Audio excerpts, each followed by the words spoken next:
ออกให้งานเทเปตรงวัดระฆังทองพญารามครบเนี่ยแล้วเมื่อนั่งเนี่ยนอน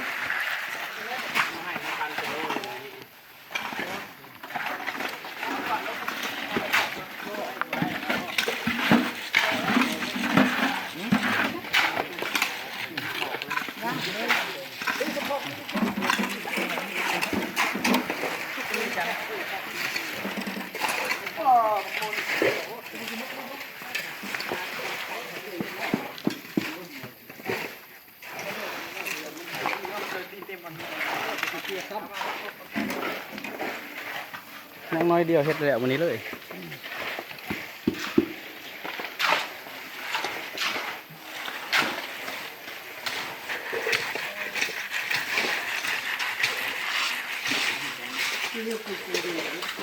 ไปเลยเนาะสังคมมันไม่ต่ำลงล่างไปรถผมเนี่ยต่ำพอกไปรถสังแคมผมเนี่ยต่ำแคมผู้เอาจะแคมมากเลย